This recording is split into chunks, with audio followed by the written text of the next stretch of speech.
Barengan sama Nobo, hari ini gue pengen cerita tentang Lenovo Yoga Slim 7X yang gue udah pakai selama kurang lebih hampir 2 minggu untuk daily activity laptop gue lah. Jujur gue penasaran sebenarnya dengan laptop yang menggunakan Snapdragon X Elite karena kan pas gue ke Taipei, Computex kayaknya nih heboh banget dan jadi sesuatu yang bisa dibilang game changing banget. Agak kaget sebenarnya pas awal megang si Lenovo Yoga Slim 7X, kayaknya ekspektasi gue terlalu tinggi. Tapi setelah gue cari-cari datanya lagi, kan memang sebenarnya si Yoga Slim 7X ini bukan yang menggunakan varian paling kuatnya dari Snapdragon 7X Elite. Jadi, untuk memastikan bahwa si Snapdragon X Elite ini is one of the most powerful chipset yang bisa dipakai untuk daily laptops, it still remains mystery, setidaknya untuk gue pribadi. Cuman, kalau misalnya lo pengen mencari laptop yang emang kuat secara baterainya, terus masih bisa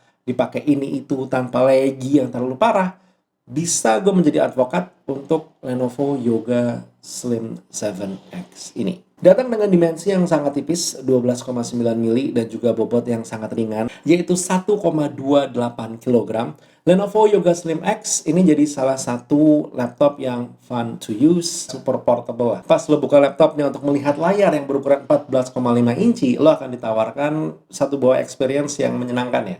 Karena udah pure side OLED, resolusi 3K atau 2944 dikali 1840, sudah support Dolby Vision dan juga sudah punya sertifikasi TÜV Low Blue Light. Lo juga akan dihadapkan dengan keyboard ala Lenovo yang kita udah ngerti lah. Oke, secara travel key, 1,5 mm travel dengan desain 0,3 mm dish keyboard. Jadi secara ngetiknya lo nggak akan berhadapan dengan tombol yang langsung lurus. Ada sedikit lekukan, ini jadi terasa lebih nyaman di ujung jari. Ya, ini berasanya emang nggak cuman kayak lo ke toko ngeliat display terus ketik-ketik. Ya, rasanya biasa aja. Tapi kalau lo make at least paling nggak 1 jam browsing-browsing dan juga bikin script, itu lo akan merasakan kayak, oh ya ternyata emang keyboardnya ini enak. Ya, ini beyond imaginations lo yang hanya coba-coba, emang untuk lo yang pengen pakai atau sudah pernah pakai. Kalau kita ngeliat detailnya di sebelah kanan, seperti biasa, yang pertama ada tombol power, terus juga ada switch, ini untuk masalah privacy menggunakan webcam. Nggak ketinggalan juga ada satu buah port USB Type-C,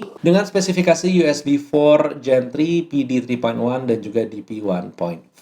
Sementara di bagian sebelah kirinya hanya ada 2 buah USB Type-C dengan spesifikasi yang sama seperti USB Type-C yang ada di sebelah kanan. Laptop ini kalau kita melihat bagian bawahnya tanpa perlu dibuka akan terlihat sudah mengandalkan 2 kipas untuk manajemen panasnya, dan untuk keluar arah anginnya dia mengandalkan di bagian belakang laptop. Sementara untuk layarnya sendiri bisa diluruskan hampir 180 derajat, dan untuk speakernya sendiri dia sudah menggunakan 4 buah speaker with Dolby Atmos audio plus 4 buah mic.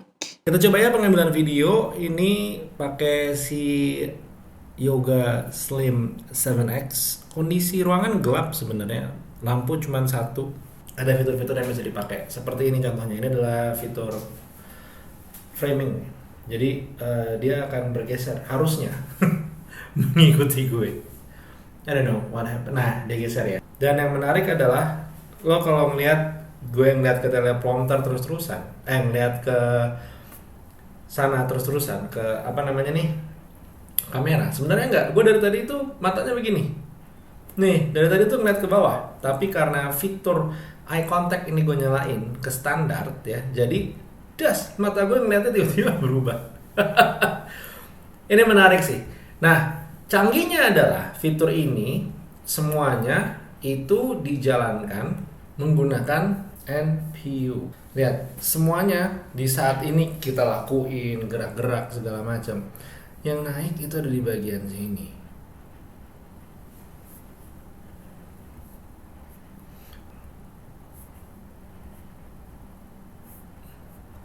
Dari bagian internalnya, untuk performa dia mengandalkan Snapdragon X Elite X1A7800 prosesor. Ini udah menggunakan 12 CPU core. Grafiknya mengandalkan Snapdragon Qualcomm Adreno GPU dengan memori 32 GB dan juga storage 1 TB PCIe M.2 Gen 4 PCIe SSD. Untuk baterainya 70 Wh, sudah support Rapid Charge Express yaitu 65 Watt. Ini dia data-data yang gue punya untuk masalah performa atau benchmarking. Untuk Cinebench R24 gue mendapatkan nilai skor 106 points untuk single core dan juga multi core skornya di angka 1015 points.